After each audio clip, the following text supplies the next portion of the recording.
तो दोस्तों finally BCCI ने भारत और साउथ अफ्रीका के बीच में जो टेस्ट सीरीज होने वाली है उसको लेकर जो स्क्वाड है उसका अनाउंसमेंट कर दिया है। अब आप लोग हैरान रह जाओगे भाई, कुछ ऐसे खिलाड़ी हैं जिनका नाम स्क्वाड के अंदर नहीं है। कुछ खिलाड़ियों के लिए बहुत बड़ी खुशखबरी है कि भाई उनकी वापसी हुई है। तो कुछ खिलाड़ी ऐसे हैं जो टीम में थे लेकिन अब वो बाहर हो गए। ऐसी तमाम बातों को लेकर, ऐसे तमाम चीजें जो इस स्क्वाड के अंदर हुई हैं उसको लेकर विस्तार से बात करेंगे। लेकिन भाई फिलहाल वीडियो को लाइक करके चैनल को सब्सक्राइब कर दो, क्योंकि यार मैं क्रिकेट से जुड़े हुए तमाम अपडेट आपके लिए लेकर आता हूं। अब इसमें हैरान करने वाली बात यह कि भाई करुण नायर को मौका नहीं मिला है। करुण नायर जो टीम के स्क्वाड से जुड़े हुए थे, लेकिन जब ये नया स्क्वाड अनाउंसमेंट हुआ तो भाई करुण नायर को बाहर कर दिया गया। अब ये बहुत हैरान करने वाला फैसला है। दूसरा, हमारे प्रसिद्ध कृष्णा जो तेज गेंदबाज हैं, जिन्होंने इंग्लैंड में जो लास्ट टेस्ट मैच हुआ था, आखिरी टेस्ट मैच को जिताने में भाई उसकी भूमिका थी, उसने कमाल किया था, लेकिन अब उसको मौका नहीं मिला है। आकाशदीप वहां पर आ गए, हालांकि वो पहले भी थे। तो प्रसिद्ध कृष्णा और करुण नायर, दो बंदे भाई टीम से बाहर हो गए। खुशखबरी की बात यह कि भाई हमारे ऋषभ पंत साहब की वापसी हो गई है, ऐसे वॉइस कैप्टन और बल्लेबाज के तौर पर आए।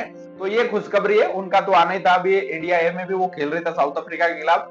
तो ये बहुत अच्छी चीज है कि भाई ऋषभ पंत की वापसी हुई है, और एज ए बैट्समैन और वॉइस कप्तान तो है, तो जो पोजीशन उनकी पहले थी उसी पोजीशन पर ऋषभ पंत की वापसी हुई है। लेकिन करुण नायर बाहर हो चुके हैं और प्रसिद्ध कृष्णा बाहर हो चुके हैं। कुछ ऐसे प्लेयर जिनकी एंट्री होनी चाहिए थी, उनकी एंट्री नहीं हुई है, और उस पर पूरा भारत और पूरा जो इंडिया का जो क्रिकेट फैंस है वो बहुत ज्यादा हैरान है। उसमें पहला नाम है मोहम्मद शमी का।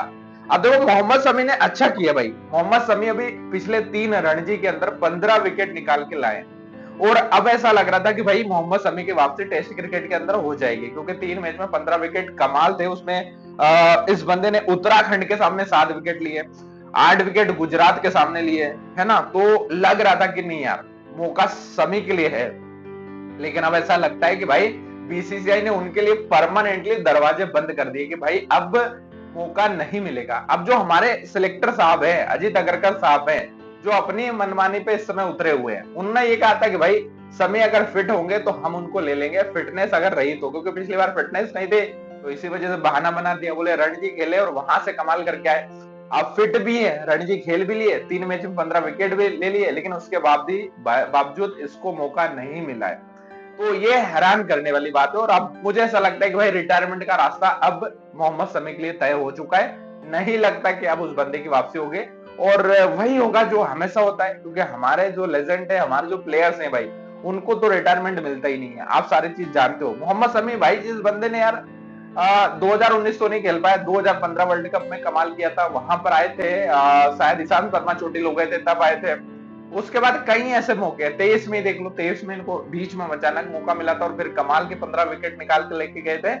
तो शमी जी, जिस बंदे के नाम पर ये रिकॉर्ड है कि भाई वर्ल्ड कप के अंदर सबसे फास्टेस्ट 50 विकेट इसके नाम पर है, उस बंदे का करियर अब इस तरीके से अंत की ओर जा रहा है। और ये इसलिए हो रहा है क्योंकि बीसीसीआई में मनमानी हो रही। जब बंदा फिट है, इतना तगड़ा कर रहा है, तो आपको करना चाहिए। या तो फिर आप भैया ये फर्स्ट क्लास क्रिकेट को आप इग्नोर कर रहे हो कि यार इससे कोई लेना देना नहीं है, अपने मन से कुछ भी टीम बना के दे दो जो चल रही है वही, और उसी के ढर्रे पर आपको आगे बढ़ना है। प्लेइंग 11 को लेकर थोड़ी सी चर्चा कर लेते हैं, फिर करुण नायर को लेकर भी बात करूंगा, आप सरफराज खान को लेकर, तमाम को लेकर बात करूंगा अभी मैं। प्लेइंग 11 में देखो तो शुभमन गिल कप्तान है, टेस्ट टीम के हमारे वॉइस कैप्टन ऋषभ पंत है, तो कप्तान और उप कप्तान तो यही हो गए। ओपनिंग में आपको यशस्वी जायसवाल मिलेंगे, पहले भी थे अभी भी बरकरार है, और उनके साथ केएल राहुल आएंगे। तो ये जोड़ी जो पहले थी बिल्कुल वैसी की वैसी है। अब यहाँ पर साई सुदर्शन पर विश्वास दिखाया है। साई सुदर्शन के हालांकि टेस्ट में जब से उनका डेब्यू हुआ है उतनी कमाल की परफॉर्मेंस नहीं है, लेकिन फिर भी बीसीसीआई ने उन पर भरोसा दिखाया कि भैया आप जाएंगे तो साई के साथ जाएंगे। तो ठीक है भाई, उसको मौका मिला है, क्योंकि आप एक्सपीरियंस को छोड़ा है थोड़ा सा, भाई नई जनरेशन को लिया है। देवदत्त पडिक्कल आए हैं करुण नायर की जगह। करुण नायर वो भाई जिसने बंदे ने अभी 233 रन केरला के सामने बनाए, 174 रन गोवा के सामने बनाए, और फिर 83 रन सौराष्ट्र के सामने बनाए। तो ऐसा लग रहा था कि नहीं यार, अब शायद लग रहा है कि उनको एक बार और मौका दिया जाएगा। लेकिन आप देवदत्त पडिक्कल के साथ गए, युवाओं के साथ गए, फिर वो होता है ना कि यार आप कोई घिसे पिटे खिलाड़ियों को लेके चल रहे हो और आप युवाओं को मौका नहीं दे रहे हो। अब जब युवाओं को मौका मिला है तो फिर लोग यही कहेंगे कि भाई यार आपने करुण नायर को मौका नहीं दिया। तो ये भी बड़े क्रूशियल स्टेज है, क्या करोगे आप। देवदत्त पडिक्कल को मौका मिला है। ध्रुव जुरेल जो स्टेट वाइड विकेट कीपर है ऋषभ पंत के साथ, उनको मौका मिला है। अब वो पहले भी थे, अभी भी है, जुड़े हुए हैं। रविंद्र जडेजा है, वॉशिंगटन सुंदर है, कुलदीप यादव है, अक्षर पटेल है। तो ये एक तिकड़ी है, ऑलराउंडर कहो या स्पिनर्स कहो।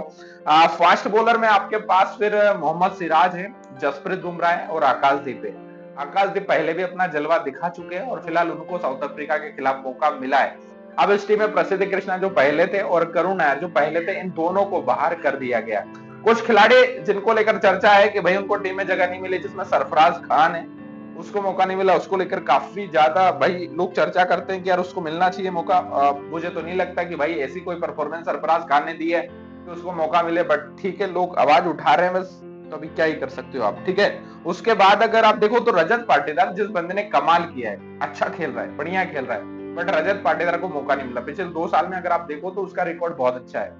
सेम रिकॉर्ड तो ऋतुराज गायकवाड़ का भी है, ठीक है भाई, आप मौका नहीं मिल रहा तो अब क्या ही करोगे। तो ये वो प्लेयर हैं जिनको मौका नहीं मिला है। अब इसमें से कौन ऐसे प्लेयर है जो आपको लगते हैं कि यार नहीं यार ये डिजर्विंग थे, इनको मौका मिलने चाहिए लेकिन नहीं मिला, वो आप बताना। मेरे हिसाब से अगर आप पूछो तो मुझे ऐसा लगता है कि ये जो स्क्वाड अनाउंसमेंट हुआ है, इसमें मोहम्मद शमी की जगह बन सकते थे। और बस मोहम्मद शमी ही लगता है मुझे, और कोई नहीं लगता, क्योंकि सरफराज खान को मुझे नहीं लगता कि मौका मिलना चाहिए था। रजत पाटीदार अच्छा कर रहे हैं, लेकिन फिर भी अब देवदत्त पडिक्कल को जगह आपने दे दी है, क्योंकि किसी एक को ही खिला सकते हो आप, या तो पडिक्कल को खिलाओ, पाटीदार को खिला लो, और करुण नायर को तो हटा ही दिया, और ठीक है हटा देना चाहिए। अभी वो फर्स्ट क्लास क्रिकेट में खेल गया, पहले भी अच्छा खेला, लेकिन टीम के साथ जब आप जुड़ते हो तो वहां परफॉर्मेंस नहीं आती है। कितना टाइम से बाहर थे करुण नायर, अब उनको मौका मिला था भाई, मौका, लेकिन वो खेले ही नहीं, चले ही नहीं। इतने सारे मौके आपको मिले, अब मौका मिलता है तो आपको कमाल करना चाहिए। जब आपको मौका मिला आप चले नहीं, तो बीसीसीआई में तो आप जानते हो ना, ऐसा पृथ्वी शॉ भी बैठा हुआ है, ऐसे तो कितने प्लेयर बैठे हुए हैं, तो आप किस किस को मौका दोगे। तो अगर आपको मौका मिलता है तो वहां पर आपको कमाल करना है, नहीं करोगे तो भाई बहुत सारे ऑप्शन है बीसीसीआई के पास। तो अब एक ट्विस्ट वाली बात यह है कि भाई फाइनली यार हर्षित राणा को मौका नहीं मिला है। अभी आप देख रहे थे सोशल मीडिया पर कितना ज्यादा जमकर ट्रोल हो रहे थे गौतम गंभीर, हर्षित राणा, कि भाई हर जगह इस बंदे को मौका दे रहा है जबकि किया कुछ भी नहीं है। तो फाइनली इस स्क्वाड में, टेस्ट वाले स्क्वाड में हर्षित राणा का नाम नहीं है, और ये काफी चर्चा का विषय है। और इस पे लोगों ने बहुत इंटरेस्ट लिया कि भाई हर्षित राणा को मौका फाइनली नहीं मिला है। तो चलिए जोक्स अपार्ट, बट आप बताओ यार कमेंट करके कि कौन वो प्लेयर है जो टीम में डिजर्व करता था जगह, लेकिन मौका नहीं मिला। आप मुझे कमेंट में बताओ, और सब्सक्राइब करके जाओ भाई, वो बटन है ना उसको दबा दो। मिलते हैं नेक्स्ट वीडियो में। जय हिंद, जय भारत।